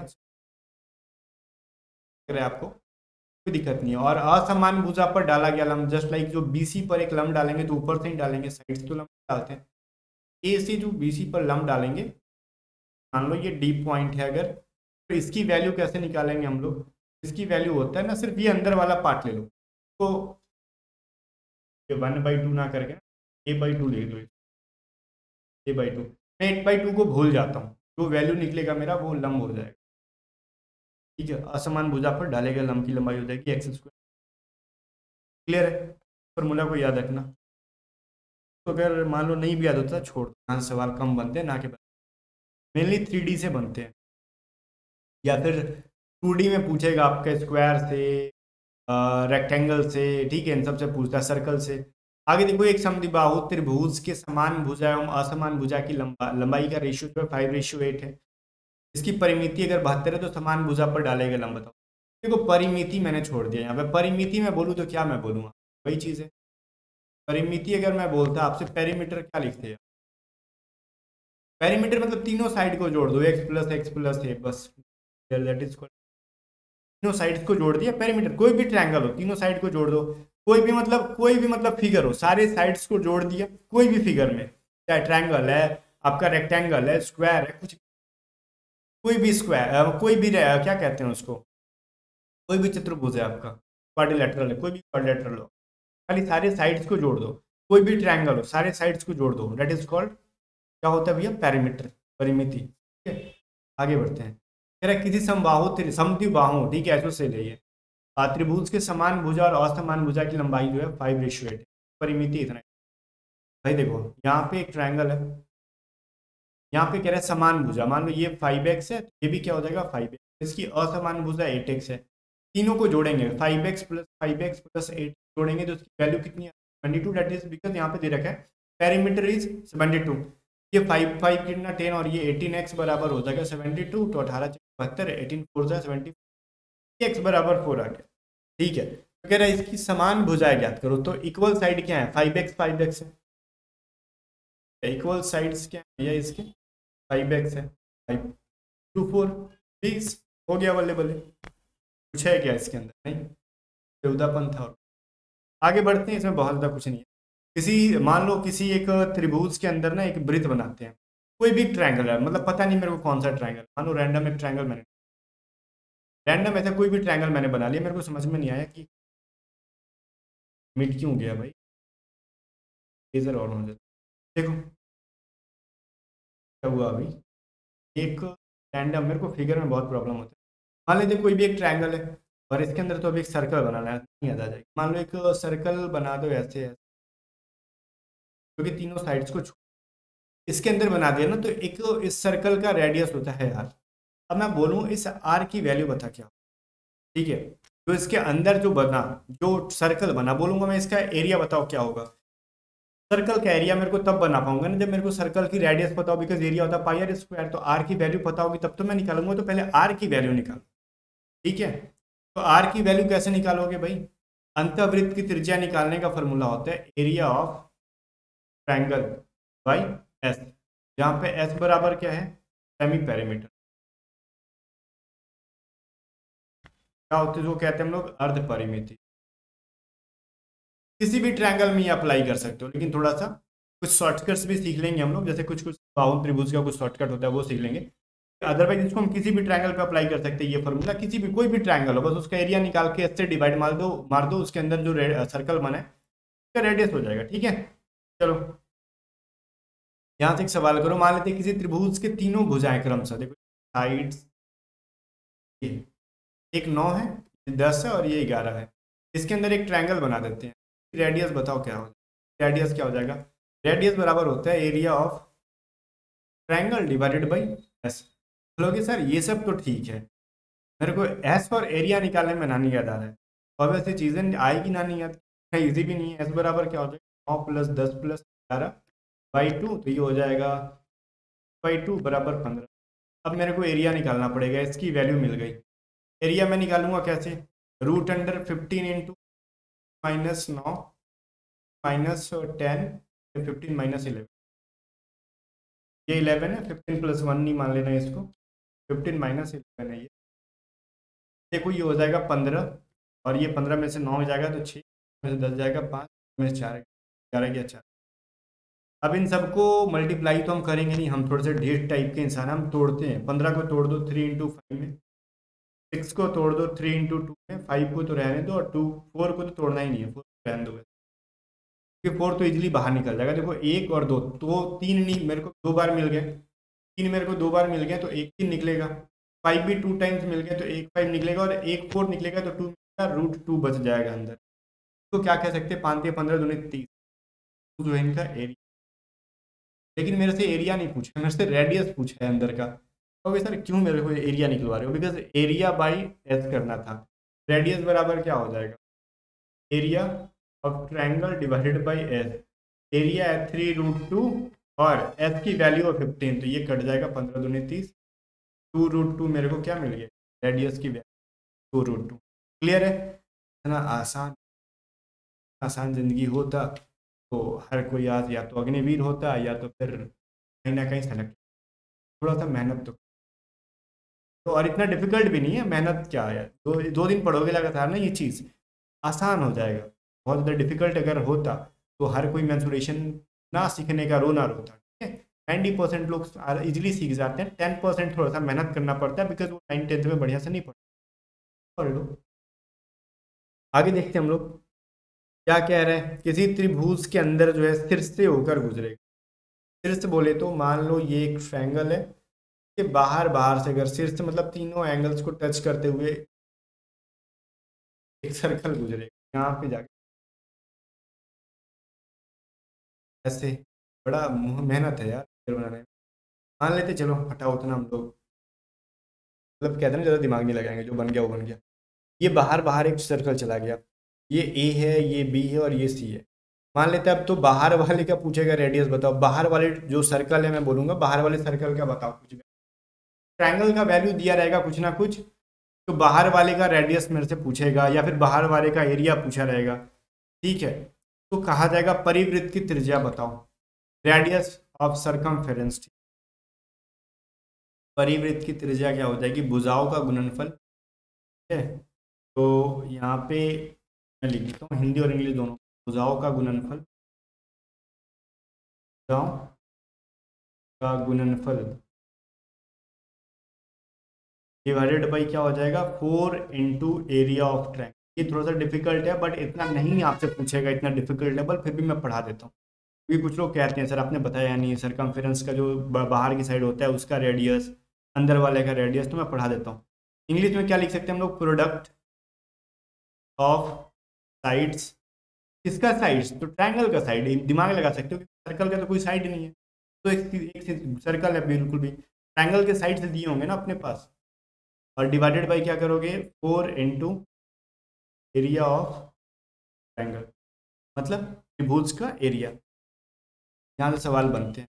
वहीं पे अगर कोई समबाहु त्रिभुज, यहाँ से सवाल आपके एग्जाम में आने की पॉसिबिलिटी 0.001% है। इसके अलावा यहाँ से भी आने की पॉसिबिलिटी 0.001% है। ठीक है, लेकिन जो सवाल आने की पॉसिबिलिटी है वो यहाँ से 99% है। ठीक है, आ सकती है, यहाँ से सवाल बन जाएगा बिकॉज ये बहुत ईजी होता है। ये अगर कहेगा समबाहु त्रिभुज के, समबाहु बोले तो जिसके तीनों साइड्स बराबर होते हैं, लेकिन मैंने ये चौपटन ट्रायंगल बना दी, तीनों साइड्स मेरे को बराबर करने थे, मैंने तो भी नहीं। ये मान लो इसके अंदर कोई अगर सर्कल बना देते हैं जिसके तीनों साइड्स बराबर और इसकी रेडियस पूछेगा, और ये ABC है, मतलब तीनों साइड्स इसके जब बराबर होंगे सिचुएशन में, तो इसके अंतःवृत्त की radius of inner circle a/2√3। तो यहाँ से आने की पॉसिबिलिटी, बिकॉज ये फॉर्मूला बहुत सिंपल होता है और एयरफोर्स लेवल देख के पूछता है। ठीक है, एफकेट में भी उतना डिफिकल्ट नहीं पूछा था। तब आप कहोगे आपको किसे पता, एफकेट को तो मैं फोड़ के बैठा हुआ हूँ, तो पता है इस बार जो भी रिसेंट में हुआ था वो उतना डिफिकल्ट नहीं मैथ पूछ रहे थे। जब एफकेट में नहीं पूछे, वाई ग्रुप का ही लगभग लगभग है, सिलेबस थोड़ा सा खाली लेवल ऊपर रहता है, तो आपके एयरफोर्स वाई ग्रुप में क्या ही उतना डिफिकल्ट पूछे। टेंशन फ्री रहो, जब मैं कह रहा हूँ फ्री रहो तो फ्री रहो, क्योंकि खुद पहले फोड़ दो। मैं पहले बोलता ना, मैं एग्जाम देता ही उसी लिए मेरे को पहले समझ में आया कि मेरे को आपको क्या पढ़ाना है। एफकेट मैंने दिया था इसलिए, रिजल्ट भी मैंने लिया इसीलिए, को दिखाया भी कि रिजल्ट भी है, मेरे को पता है क्या पढ़ाना और वही पढ़ो, तो टेंशन। मान लो यदि किसी समबाहु त्रिभुज के सिर से होकर एक वृत्त बना है, अभी मैंने कहा कि अंदर अंदर मान लो कोई सर्कल बनाएंगे तो a/2√3 हमने कर। मान लेते हैं अगर कोई समबाहु त्रिभुज के बाहर बाहर, तो ये समबाहु त्रिभुज जो है ना इक्विलैटरल ट्रायंगल, तो इसका थोड़ा याद करना इंपॉर्टेंट है, होता है इसलिए पूछ। इसका अगर बाहर बाहर का बोल दे तो इसका रेडियस कैसे निकालना है मेरे को ये बताओ। ये बहुत सिंपल है, इसका होता है पता है क्या, a/√3। ए बोले तो ट्रायंगल, साइड ऑफ ट्रायंगल। ठीक है, मान लो इसकी अगर ए है तो ये भी ए है इसके, यहाँ पे भी मैंने वही बोला, ए का मतलब क्या हो गया, ये ए है, ये भी है और ये भी है, ए की वैल्यू यही हो जाएगी। ए बराबर क्या हो जाएगा, साइड ऑफ ट्रायंगल, मतलब त्रिभुज की भुजा। ठीक है, चलो ये चीज़ याद रहेगा, परिवृत्त की त्रिज्या जो भी है। अब समबाहु त्रिभुज वाला मैं करवा भी देता हूँ। एक होता है ना जैसे समकोण त्रिभुज के अंदर भी होता है, तो उतना नहीं टेंशन लेना है भाई। समकोण त्रिभुज के अंदर अगर पूछ दे आपसे ना, समकोण मान लो मैंने यहाँ पे नहीं दिया, फिर भी बता देता हूँ। समकोण त्रिभुज का मान लो एक सर्कल के अंदर समकोण त्रिभुज है, इसका रेडियस क्या होगा? तो सिंपल सा, ये जो हाइपोटीनियस जा रहा है यहाँ से यहाँ, इसका हाफ कर देना, ये इसकी त्रिज्या हो जाएगी। ठीक है, हाइपोटीनियस जो होता है ना आपका, ये हाइपोटीनियस का आधा रेडियस हो जाएगा। अगर समकोण त्रिभुज या फिर राइट एंगल ट्रायंगल के बार बार कोई सर नहीं पूछेगा, उतना छोड़ो, रहने दो उसको। हम लोग समबाहु त्रिभुज के अंदर एक वृत्त की त्रिज्या अगर 12 सेंटीमीटर, तो उसका क्षेत्रफल कितना हो जाएगा? मेरे को ये त्रिभुज का क्षेत्रफल कितना हो? तो समबाहु त्रिभुज के अंदर जब रहेगा इनर का, तो रेडियस की वैल्यू क्या हो जाती है? a/2। चीज़ें क्लियर है? तो रेडियस की वैल्यू मेरे को दे रखा है 12, ए की वैल्यू निकाल लो 2√3, ये बराबर हो जाएगा 24√3। त्रिभुज का एरिया पूछ रहा है आपसे, एरिया ऑफ सर्कल का नाम पूछ के एरिया ऑफ ट्रायंगल पूछ रहा है आपसे। √3/4 इंटू ए स्क्वायर निकाल लो, √3/4 इंटू 24 था ना भाई, ये मैंने 2 क्यों लिखा पर वाला काम। 24 इंटू 3 इंटू 24 ये हो जाएगा 4×6 और ये चीज़ें यहाँ पे ध्यान, 3 मल्टीप्लाई होकर 3 हो जाएगा। ठीक है, ये हो जाएगा 6 इंटू 24 इंटू 3 और ये √3 रह जाएगा। ये हो जाएगा 6×3=12, सॉरी 8×6=18 और 18 इंटू 24 करो, कर लो 432 √3, ये हो जाएगा। बात समझ में आ गया? चलो ठीक है, सवाल नहीं है, बस ये कंसेप्ट है, इस कंसेप्ट को समझना बहुत इंपॉर्टेंट है। अगर सवाल आए तो बहुत इजीली कर लोगे। ठीक है, इस कंसेप्ट पे अगर सवाल आए तो, अगर किस कह रहे हैं ना कि समबाहु त्रिभुज के अंतःवृत्त और परिवृत्त की त्रिज्या व्यास तथा परिधि अनुपात जो है 1:2 है और उसके क्षेत्रफल का रेशियो जो है ना 1:4 होगा। छोड़ो इसको, छोड़ो, यहाँ से सवाल नहीं बनने वाले। ठीक है, मैं आपको समझा भी दूँ तो कोई फर्क नहीं पड़ता है, ज़्यादा लोड नहीं लेना। अभी इसको स्किप करो अभी आप, ठीक है, इसको स्किप करते हैं, लोड लेने वाली बात नहीं है भाई। अंतःवृत्त का जो है, चलो ठीक है, यहाँ पे वही फार्मूला पे बनता ही है। चलो ठीक है, मैं समझा देता हूँ, अदरवाइज कहोगे सर छोड़ दिया आपने इसको, ये सवाल उसी पे था। देखो, अगर समबाहु त्रिभुज के बारे में कह रहा है, किसके बारे में कह रहा है भैया? इक्विलैटरल ट्रायंगल के बारे में कह रहा है। क्या कह रहा है? इसकी अंतःवृत्त, मतलब क्या? अंतःवृत्त क्या है? तो हम लोग इनर सर्कल और परिवृत्त की त्रिज्या, आउटर सर्कल की रेडियस और इनर सर्कल की रेडियस जो है, और व्यास या परिधि का अनुपात उनका 1:2 दे रखा है। जैसे मान लो एक ये दे रखा है ट्रायंगल, इसके समबाहु ट्रायंगल है, मतलब इक्विलैटरल ट्रायंगल, इसके अंदर भी एक रेडियस है, इसके बाहर भी एक रेडियस है। ठीक है, रेडियस नहीं, सर्कल बोल लो। इसकी अंदर वाली की वैल्यू r है और बाहर वाले की वैल्यू मान लो कैपिटल R है, इसकी रेडियस की। तो r और स्मॉल r और कैपिटल R की अगर रेडियस क्या हो जाएगा? 1:2। ठीक है, ये याद रखना। किसी एक समबाहु त्रिभुज के अंदर भी कोई सर्कल और बाहर भी कोई सर्कल है, अंदर वाले सर्कल और बाहर वाले सर्कल का रेडियस का जो रेशियो होता है 1:2 में होता है। ठीक है, इसके अलावा अगर व्यास भी कहता है, डायमीटर भी कहता है, तो वो 1:2 में रहेगा। लेकिन उसका एरिया का कहेगा ना, एरिया का कहेगा, एरिया 1 बराबर एरिया 2 कहेगा, तो ये 1/4 हो जाएगा। ठीक है, मतलब इसको कह सकते हो आप πr²। स्मॉल r लिखने का मतलब मैं अंदर वाले सर्कल के बारे में कह रहा हूँ, और मैं अगर कैपिटल R² कर दूँ πr², तो मतलब बाहर वाले के बारे में कह रहा हूँ।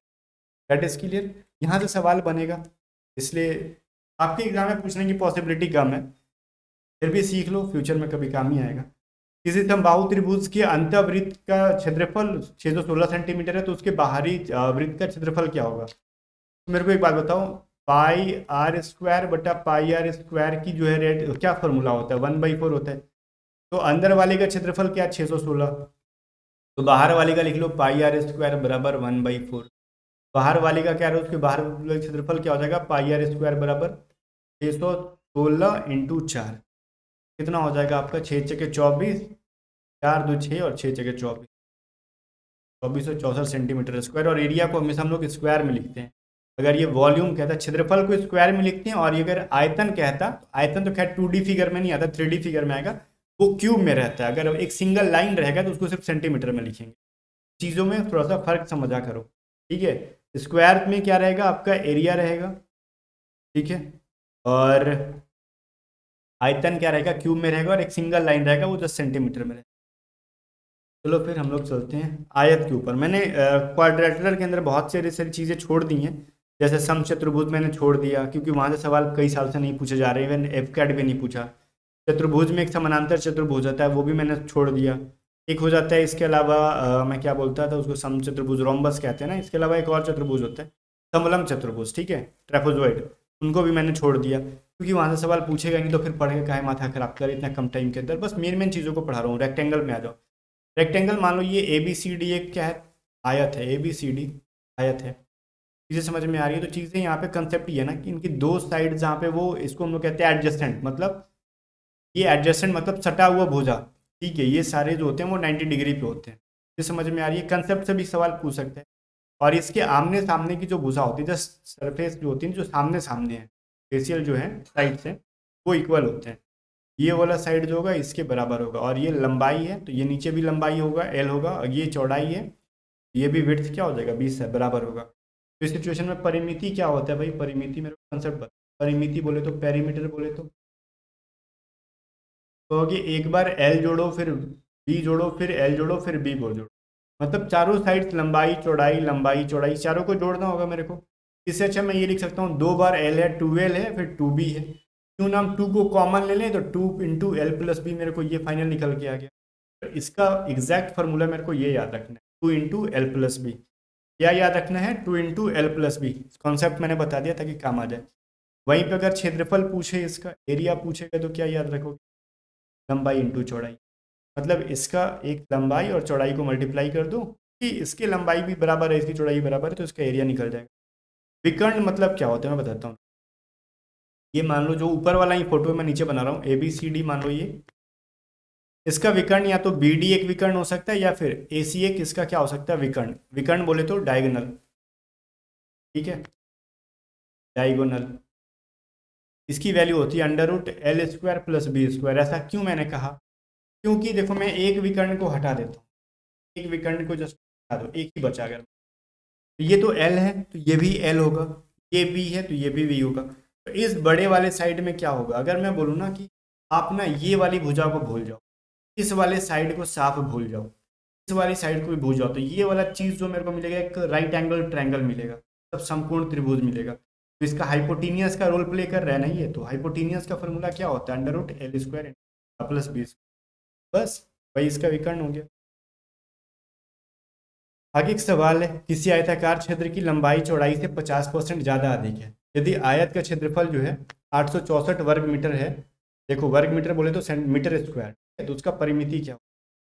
यहाँ पे मेरे को ना एक चीज़, जैसे कि इसकी अगर लंबाई अगर क्या है भाई, कह रहा है चौड़ाई से 50% ज़्यादा है, तो इसकी विड्थ मान लो, चौड़ाई आप मान लो कि आप कितना 100 है अगर मान लेते हैं, तो लंबाई कितना हो जाएगा 150।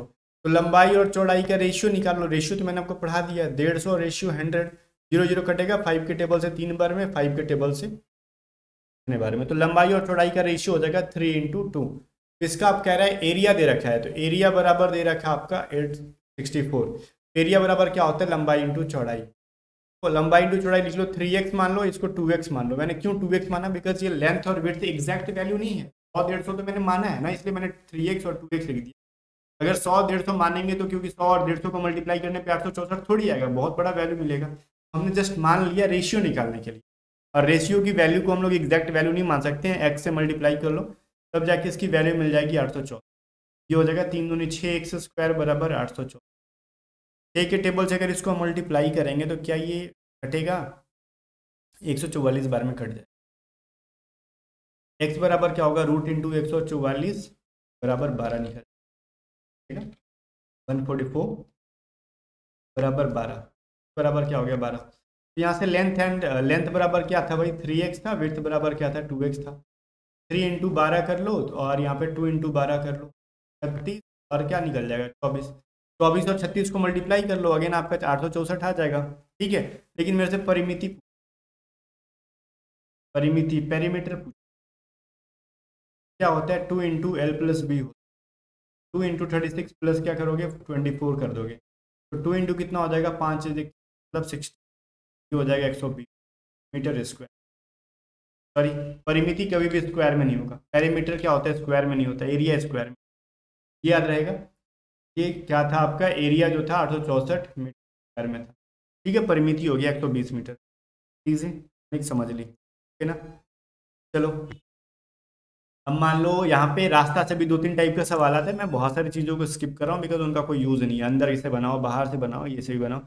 जस्ट मान लेते हैं एक किसी आयत के अंतर्गत भुजाओं के समानांतर एक या फिर समान चौड़ाई का एक रास्ता बने। मान लो कोई आयताकार फील्ड हो सकता है, किसी का मैदान हो सकता है, कुछ भी हो सकता है, या फिर एक रोड है ऑलरेडी, या फिर कोई मान लो बहुत बड़ा कुछ भी हो सकता है, हॉस्पिटल है एक आयताकार, उसके अंदर अंदर मेरे को ये चारों भुजाओं के समानांतर अगर, ठीक है, समान चौड़ाई अंतर्गत चारों ओर क्या करना है ना, चारों ओर बोले तो चारों ओर एक रास्ता बनाना है मेरे को, ताकि पेशेंट चारों ओर घूम सके। मेरे को बहुत सारे गेट बनाने हैं चारों तरफ, इधर का भी इंसान घूम के चारों ओर घूम जाए, इधर का भी घुस जाए, इधर का भी घुस। तो सिचुएशन में मैं क्या करूंगा, जब समान चौड़ाई का कहेगा तो मैं समान चौड़ाई के लिए स्केल का यूज तो नहीं, एक ऐसा मैं रास्ता बना रहा हूँ इधर से, ये सारे जो है मेरे रास्ते हैं, ये सारे मैं इस पर चलूंगा साइड साइड से। जब भी ऐसा सवाल कहे, और एक चीज़ मैं बताता हूँ, अगर इसकी चौड़ाई x मीटर है तो इसकी भी x मीटर होगी, इसकी भी x मीटर होगी, और इसकी भी x मीटर। चारों ओर से इक्वल इक्वल विड्थ का मेरे को क्या करना है, साइड्स बनाना है। तो सिचुएशन में क्या हो जाएगा भाई, एक चीज़ मैं आपको बताता हूँ, वो चीज़ क्या होगा अगर मेरे को कभी भी समानांतर समान चौड़ाई का बनाना हुआ तो, लेकिन मैं ना खामा माथा खपा रहा हूँ आपका, ये समानांतर का है तो इस टाइप से भी बनता है, ठीक है। ये टॉपिक पढ़ो ही मत, इरिटेटिंग है, मतलब ये चीज़ें तो मैं पढ़ा दूंगा। 3 टाइप्स के होते हैं, देखो, एक होता है चारों ओर इस तरीके से बनाओगे, एक होता है देखो इस तरीके से बनेगा, और एक होता है ना, मान लो ऑलरेडी ये फील्ड है तो उसके बाहर से रास्ता बनेगा। तो ये बहुत ही मतलब कुछ बहुत बड़ा रोल प्ले नहीं करना है इसके अंदर, बस सिंपल सा लॉजिक है। इसका आप ये कह सकते हो, अगर हम लोग अंदर से बना रहे हैं तो 2x into L plus B minus 2x, इसकी जो लंबाई चौड़ाई है, और इसको जो बाहर से बनाएंगे तो ये प्लस कर देंगे 2x। तो इससे सवाल नहीं आता, ठीक है, खामखा इतना कम टाइम के अंदर इसको बिल्कुल भी स्किप कर दो, मैंने पहले पढ़ाया है क्लास में, बट इसको मैं यही कहूँगा कि आप स्किप करो, इस पर सवाल भी नहीं करो, ठीक है। मैं इसको ऐड ही नहीं करना चाहता, बट बाई मिस्टेक ये रह गया था। कुछ चीज़ों को अभी भी हम छाटते हैं, जैसे कि इसके अंतर्गत एक वृत्त बनाया जाए। अच्छा ठीक है, इसका कॉन्सेप्ट मैं बता देता हूँ, अगर कोई सर्कल बनाते हैं तो क्या होगा, ठीक है। मैंने जो पहले रास्ता वाला बनाया ना, तो मैं इतना जान लगा रहा था कि बताऊं बताऊं, फिर मेरे माइंड में आया पिछले 4-5 साल से एक सवाल नहीं इसके ऊपर पूछा कम इन्होंने, तो फिर पढ़ा के भी क्या, इसको रहने दो, कम टाइम के अंदर आपका भी माथा खराब हो जाएगा। जब FCAT भी नहीं पूछ रहा, CPU नहीं पूछा, तो एयरफोर्स वाई ग्रुप में क्या पूछेगा वैसा सवाल, ठीक है ना। वह फार्मूला बहुत ईजी है, उसका किसी नहीं करना था, जो 2x into L plus B, अगर बाहर से बना रहे हो तो उसके एरिया में बढ़ जाएगा, 2x कर दोगे, और अंदर से बनाओगे -2x कर दोगे, उतना नहीं सोचना है। ये चीज़ें पहले भी मैंने पढ़ा रखा, बट उतना मत पढ़ो, अभी एग्जाम के टाइम पे रहने दो। डायरेक्टली एक कंसेप्ट समझो, मान लो कोई किसी भी एक मतलब रेक्टेंगल के अंदर या फिर आयत के अंदर कोई सर्कल अगर बन रहा है ना, तो सर्कल का अगर रेडियस निकालना हो तो क्या होगा, मान लो इस सर्कल का रेडियस क्या होगा, तो ऑब्वियस सी चीज़ है, ये जो इसकी चौड़ाई होगी उसकी आधी होगी, क्यों, ऊपर से नीचे तक अगर एक मैं लाइन खींचूंगा तो ये इसका क्या बनेगा, विकर्ण बनेगा, ठीक है। डायमीटर क्या बनेगा, ये क्या कहते हैं इंग्लिश में, डायगोनल, डायमीटर कहते हैं, ठीक है। बहुत इरिटेटिंग है, मतलब इरिटेटिंग इन द सेंस कि मतलब दोनों इतना खिचड़ी होता है ना। जैसे मैं इसका एक लाइन खींच देता हूँ, तो ये एक लाइन क्या है, इसका डायमीटर हो जाता है, ठीक है। वृत्त का क्या हो जाता है, व्यास हो जाता है, डायमीटर हो गया। अब ये डायमीटर हो गया, तो डायमीटर को हाफ करोगे तो ये 2 रेडियस मिल जाते हैं मेरे को। ये डायमीटर क्या है, यही लेंथ है ना, ये वाली जो चौड़ाई है, बस चौड़ाई का क्या कर सकते हो, आधा कर दो, ठीक है। चौड़ाई का क्या कर दोगे आप, आधा कर दोगे। ये अगर मैं कहेगा ना कि इस एरिया निकालो इसका, तो जो आयत का चौड़ाई होगा उसका आधा कर दोगे, निकल जाएगा। जैसे वृत्त का व्यास बराबर क्या होगा, आयत की चौड़ाई, ठीक। व्यास क्या हो जाएगा, डायमीटर हो जाएगा, ये डायमीटर जो होगा वो होगा की चौड़ाई। अब वहीं पे वृत्त का अगर पूछेगा, वृत्त का रेडियस पूछेगा आपसे, यहाँ पे मान लिख देता हूँ कंसेप्ट, अगर आपसे ये पूछ, वृत्त का त्रिज्या पूछ दे अगर आपसे, क्या हो गया, आप आयत की चौड़ाई बाई 2, चौड़ाई बाई 2 कर दोगे। रेडियस पूछेगा आपसे, रेडियस क्या हो जाएगा भाई, width of the rectangle by 2, उसकी चौड़ाई का आधा हो जाएगा उसका रेडियस। ये कब यूज होगा, मान लो कभी कभार वो, मान लो उसके मन में आ गया कि हम पूछते हैं क्वेश्चन की टाइप, बस कंसेप्ट यूज कर ले। कंसेप्ट यूज करने में कुछ नहीं है, इजी है, सर्कल का फार्मूला निकाल के पाई आर स्क्वायर या फिर 2 पाई आर जो भी है, आप वहाँ पे उसकी सरकमफेरेंस मतलब परिधि भी निकाल सकते हो, रेड इसका एरिया भी निकाल सकते हो, सिंपल। अब हम लोग आ जाते हैं स्क्वायर के ऊपर, स्क्वायर बिकॉज जितना टाइम हम लोग लगाएंगे उसके अंदर ना उतना ही लगते जाएगा, इतना नहीं सोचना है। अब आ जाते हैं इसके अंदर क्या से, वर्ग के अंदर भी वही सभी चीज़ें, जस्ट जो मैंने बताया ये सारी जो एंगल्स होते हैं ये क्या होते हैं 90 डिग्री के होते हैं। ठीक है, मान लेते हैं जस्ट पैरे ए बी सी डी, तो यहाँ पे क्या हो गया इसके all sides will be equal, a सारी भुजाएं जो इनकी इक्वल होंगी। एंड तो पेरीमीटर क्या बनेंगे, परिमिति क्या हो, पेरीमीटर, पेरीमीटर बराबर होता है चारों साइड्स को ऐड कर या फिर 4 वही पिन का एरिया पूछेगा आपसे, हो जाता है ए स्क्वायर, मतलब ए का स्क्वायर मतलब एक भुजा का स्क्वायर इसका एरिया हो जाएगा, मतलब ए इंटू लंबाई और चौड़ाई वहाँ पे किया था तो इसका लंबाई भी है चौड़ाई भी ए है, लंबाई भी है चौड़ाई भी है, तो दोनों को ए मल्टीप्लाई करोगे ए स्क्वायर मिलेगा। ठीक है, या फिर इसका एक और फार्मूला होता है 1/2 इंटू डी स्क्वायर। अब कहोगे डी कहाँ से आ गया, मतलब इसका ये हो जाएगा डायगनल हो जाएगा, ये हो जाएगा डी, डी का विकर्ण हो जाएगा, ये विकर्ण निकालने का फार्मूला क्या होता है, डायगोनल निकालने का फार्मूला क्या होता है √2 इंटू ए। यहाँ से सवाल बनेंगे, बहुत इंपॉर्टेंट है डायगोनल इसका। मान लो जस्ट एक स्क्वायर का एक मान लो फील्ड है स्क्वायर के शेप का, वर्गाकार का है, और कोई इंसान मतलब वर्ग की वैल्यू दी रहेगी फील्ड की, उसको डायगनली चलना चाहता है तो उसने कितना डिस्टेंस तय किया, बस डायगनल निकाल लेना, √2 इंटू ए की वैल्यू गिवन रहेगी। ठीक है, जैसे एक सवाल करो, मान लो एक वर्गाकार क्षेत्र का परिमाप अगर दे रखा है 148 मीटर, इसका एरिया क्या हो जाएगा, तो परिमाप दे रखा है तो पेरीमीटर बराबर क्या होता है, मेरे को एक बात बताओ, पेरीमीटर क्या, पेरीमीटर बराबर क्या होता है 4 इंटू ए, 4 इंटू ए की वैल्यू दे रखी है 148, 40 को घटाओगे हो जाएगा, एरिया क्या हो जाएगा ए स्क्वायर होता है, तो 37 का अगर हम स्क्वायर कर दें 1069 मिल जाएगा। चीज़ें ठीक है, अगर वॉइस के इसके अंदर कम है तो हेडफोन का यूज़ कर लो, अब कुछ कह नहीं सकते इसके अंदर हम लोग। फिर कह रहे हैं एक व्यक्ति किसी वर्गाकार क्षेत्र को विकर्ण के साथ पार करने में 12 किलोमीटर प्रति की चाल से 10 मिनट में समय लेते हैं, वर्ग का जो है क्षेत्रफल निकालो। सिंपल सा लॉजिक है, देखो यहाँ पे क्या कह रहा है, एक स्क्वायर है और इस स्क्वायर में ए बी सी डी, और कह रहा है इसकी विकर्ण की वैल्यू निकालनी है, नहीं विकर्ण की वैल्यू दे रखा है क्या, एक व्यक्ति ने विकर्ण के साथ पार किया, ठीक है, और स्पीड क्या 12 किलोमीटर प्रति घंटा और 10 मिनट का समय लेता है, तो वर्ग का क्षेत्रफल बताओ।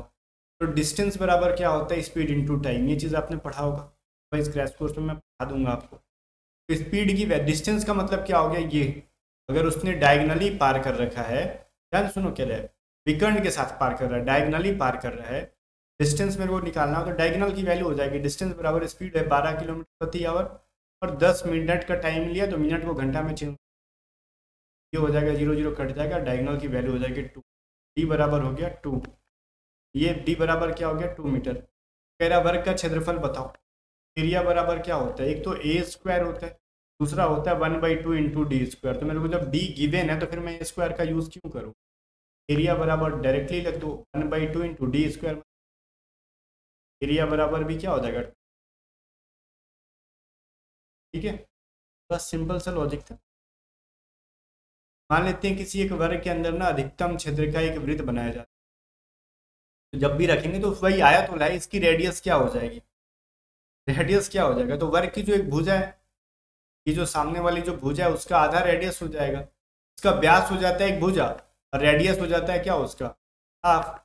तो अगर मैं पूछूं कि इसकी एक वो बताओ आप, अगर मैं मान लेता हूँ ये ABCD है, तो इसका अगर व्यास हो जाएगा डी, डायमीटर, और डायमीटर का हाफ क्या होता है रेडियस, ठीक है, यहाँ से अगर पूछ देना कि रेडियस कितना हो जाएगा, इसकी ए रेडियस होता है क्या, ए बराबर क्या हो जाएगा 2r, तो r बराबर क्या हो जाएगा a/2, r बराबर हो जाएगा a/2, ये चीज़ समझ में आ गया। आगे बढ़ते हैं, इसका कंसेप्ट आप एग्जाम में यूज़ कर सकते हैं।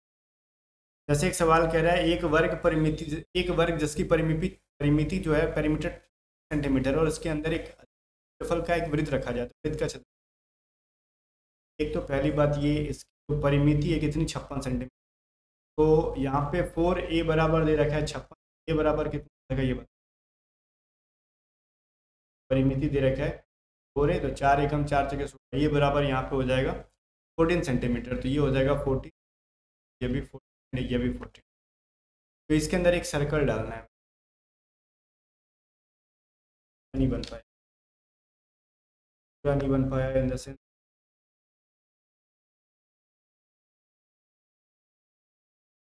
हाँ ठीक है, ये मेरे को कह रहा है इसके अंदर का एक वृत्त का क्षेत्रफल बताओ, तो रेडियस कितना, आर की वैल्यू क्या हो जाएगी a/2, दैट इज क्लियर। मैंने यहाँ पे लिखा था ना, ये 14/2 हो जाएगा, तो इसकी रेडियस 7 होगा।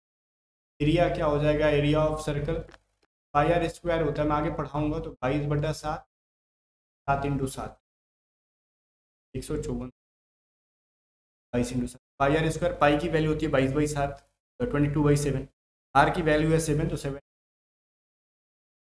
समझ में।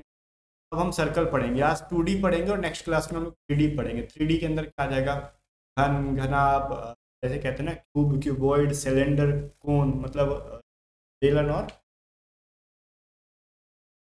शंकु, वो सभी चीज़ें अगली क्लास।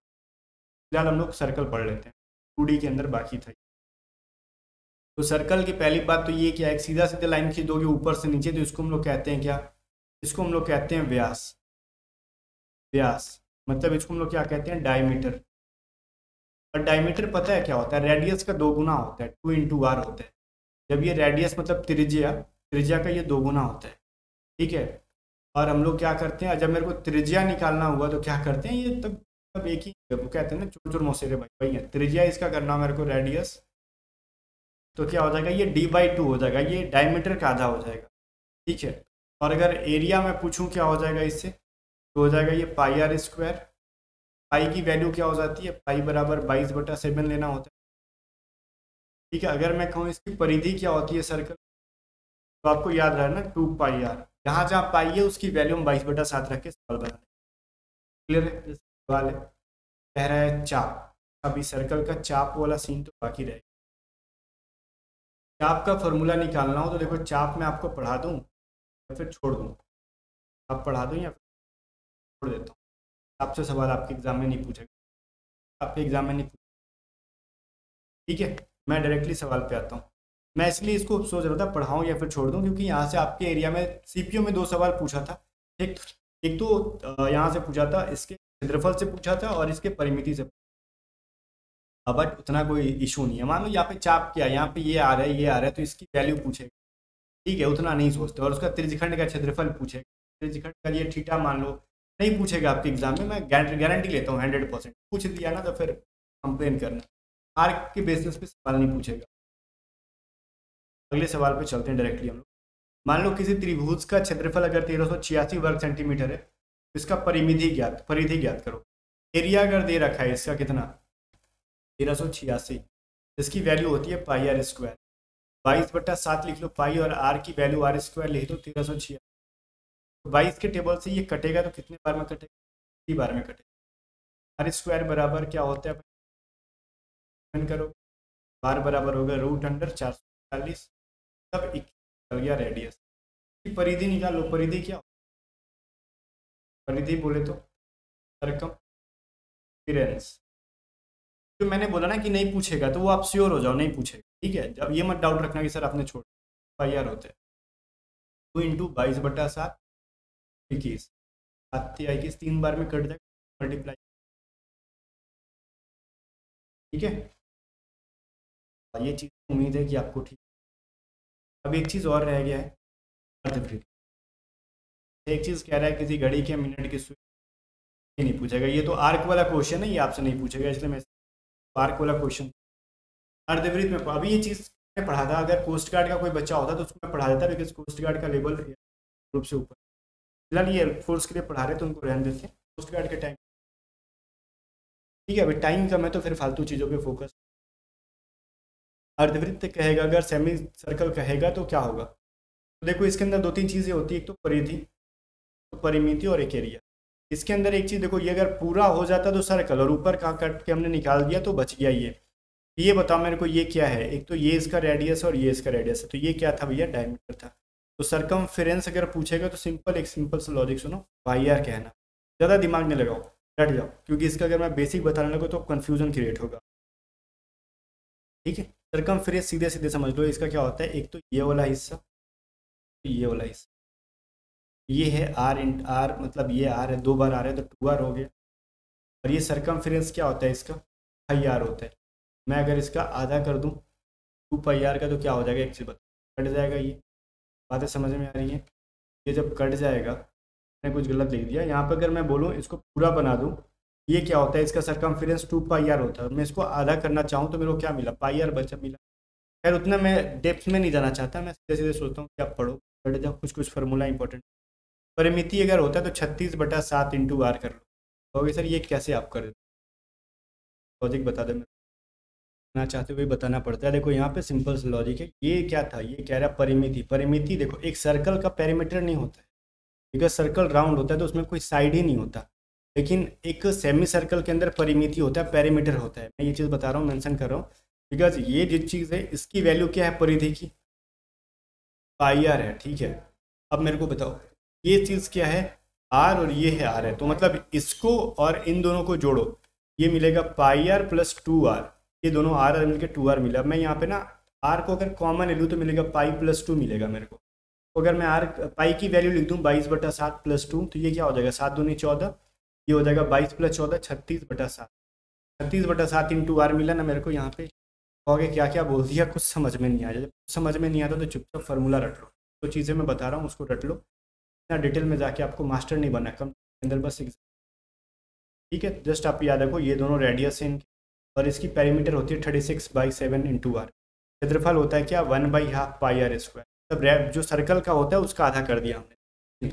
परिधि भी, सरकमफ्रेंस भी सर्कल का आधा कर दिया। 2 पाई आर था तो 2 पाई आर को 2 से डिवाइड करोगे, पाई आर मिलेगा। एरिया था उसका पाई आर स्क्वायर, 2 से डिवाइड करोगे तो हाफ पाई आर स्क्वायर मिल जाएगा। डेट इज क्लियर, और कुछ नहीं। यहाँ से सवाल बनेंगे कुछ, जैसे किसी अर्धवृत्त की परिमिति यहाँ पे 72 सेंटीमीटर है तो उसका एरिया क्या हो जाएगा। परिमिति मैंने क्या बोला, परिमिति होता है क्या उसका, ये चीज़ बताओ। पेरीमीटर मैंने क्या बोला आपको, मैंने 36/7 इंटू आर कहा, तो 36/7 इंटू आर की वैल्यू 72 दे रखा है, तो 36 दूनी 72, तो आर बराबर मिल गया 14 सेंटीमीटर। एरिया क्या हो जाएगा, एरिया इसका क्या होता है, half pi r square. Half pi की वैल्यू है 22/7 और आर की वैल्यू है 14, तो 2 कट जाएगा। गड़बड़ कर दिया क्या मैंने, आर स्क्वायर करना था, 14 था ये, तो 22 इंटू 14 कर लो। 22 इंटू 14 हो जाएगा आपका 308। एरिया है ना, सेंटीमीटर में था, सेंटीमीटर स्क्वायर। ये आर आर 2 बार होगा ना, बिकॉज आर स्क्वायर है, तो 14 इंटू 14, एक तो 14 कट जाएगा, 7 दूनी 14, और ये 2 कट जाएगा इस वाले 2 से, तो 14 इंटू 22 कर लो, दैट विल बी 308। आगे देखते हैं, सवाल और कह रहा है इससे, किसी अर्धवृत्त की त्रिज्या अगर 42 सेंटीमीटर है तो उसका परिमिति क्या हो। त्रिज्या वैल्यू दे रखा है 42, तो परिमिति का वैल्यू क्या होता है मेरे को बताओ।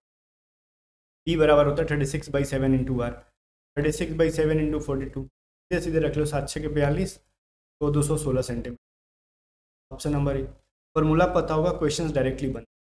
आगे कह रहा है एक तार जिसकी लंबाई जो है ना 88 सेंटीमीटर है। अब 2D से रिलेटेड है, 2D एंड हो गया ना, तो उससे कुछ सवाल मैं कराता हूँ, फिर हम लोग जाएंगे 3D के ऊपर। तो 3D जो अगले क्लास में होगा, इसको समझ लो, बहुत इंपॉर्टेंट है। एक तार जिसकी लंबाई जो है ना 88 सेंटीमीटर है, ठीक है, तो उसे वर्ग के रूप में ना मोड़कर हमने क्या किया, एक वृत्त के रूप में मोड़ दिया। तो इसके क्षेत्रफल में कितने सेंटीमीटर की वृद्धि हो जाएगी। देखो मान लो एक तार, एक लंबा सा तार ऐसा होता है, लंबाई 88 सेंटीमीटर। मेरे को अगर मैंने वर्ग के रूप में अगर मोड़ा होता तो क्या मिलता, तो इस तार को मैंने 4 हिस्सों में बांटा, ठीक है, तो ए की वैल्यू क्या मिलती मेरे को। तो ऑब्वियस चीज़ है, सारों भुजा बराबर होती है, तो 88 को 4 से डिवाइड कर दो, 22 centimetre, 22 centimetre, 22 centimetre, 22 centimetre, 22 centimetre. इसका एरिया क्या हो जाता, तो होते ए स्क्वायर, तो 22 का स्क्वायर कर दोगे, इसका एरिया हो जाएगा 484। ठीक है, 484 हो गया। वहीं पर अगर हम इसको एरिया को, हम लोग इसको ये सर्कल बना देते, अगर स्क्वायर ना बना के, तो इसका जो तार की लंबाई क्या होता है, इसको अगर हम गोल मोड़ दोगे, ये जो गोल मोड़ दिया, ध्यान से सुनो, तो इसकी लंबाई वही होगी ना सरकमफेरेंस, जो इस तार की लंबाई है। ठीक है, तो 2 पाई आर होता है इसका परिधि। 2 पाई आर की वैल्यू 88 तार की लंबाई के बराबर होगी, क्योंकि तार जितना लंबा रहेगा उतना ही बड़ा सर्कल परिधि बनेगा सर्कल का। ये चीज़ क्लियर है। तो 2 इंटू 22/7, और रेडियस निकाल लो यहाँ से, ये हो जाएगा, कट जाएगा यहाँ से 4 बार में, और ये कट जाएगा 2 से 2 बार में, तो आर बराबर हो गया 14। तो इसका एरिया क्या हो जाता है, मेरे को सर्कल का एरिया बताओ। पाई आर स्क्वायर होता है, 22/7 इंटू 14 इंटू 14, तो 7 दूनी 14 कटेगा, ये कटेगा तो 22 दूनी 44, 44 इंटू 14 होता है 616 सेंटीमीटर। ये चीज़ क्लियर हो गया। सर्कल का और एक स्क्वायर का क्या निकल गया, मेरे को एरिया पता चल गया। तो कह रहा है कितने सेंटीमीटर का वृद्धि हो जाएगा। अगर हम स्क्वायर ना बना के सर्कल बना देते तो इसके एरिया का डिफरेंस पूछ रहा है। तो सर्कल का एरिया माइनस स्क्वायर का एरिया, बेसिक सा फार्मूला था, क्वेश्चन था 616 माइनस 4, जो वैल्यू आएगा 132 है, ऑप्शन नंबर 20 है। ठीक है, 132 जो हो जाएगा सही। चलो, तो ये तो खैर खेला हो गया। अब इसमें से नहीं है, हम लोग आगे बढ़ते हैं। मुझे लगता है कि यहीं पे एंड करना चाहिए। अब अगली क्लास में हम लोग पढ़ेंगे ना क्यूबॉइड। ठीक है, चलो क्यूबॉइड पढ़ेंगे हम लोग। और ये 2D खत्म हो गया। अब यहाँ से 3D का मतलब होता है ना, जिसमें हम लोग अभी तक लंबाई और चौड़ाई पढ़ रहे थे, अब हमारे साथ एक और ऐड हो जाएगा। मान लो जैसे एक सिंपल से मैंने रेक्टेंगल बनाया, तो इसके अंदर लंबाई और चौड़ाई है, इसके अंदर छुपा हुआ हाइट नहीं है। जैसे एक कमरा होता है, उसके अंदर कम से कम 3 भुजा होनी चाहिए, लेकिन बाकी सभी फिगर में 1 या 2। जैसे एक ट्राइंगल के अंदर भी 3 साइड थी, लेकिन मैं सिंपल से एक चीज़ बताऊं, जिसके अंदर वॉल्यूम होता है, आयतन होता है, उसको 3D फिगर कहते हैं, और जिसकी हम वॉल्यूम नहीं निकाल पाते हैं उसको हम लोग 2D फिगर कहते हैं। ठीक है, खैर घनाभ उनाभ कल पढ़ते रहेंगे हम लोग। यहाँ पे जो चीज़ें इंपॉर्टेंट थी मैंने 2D खत्म कर दी।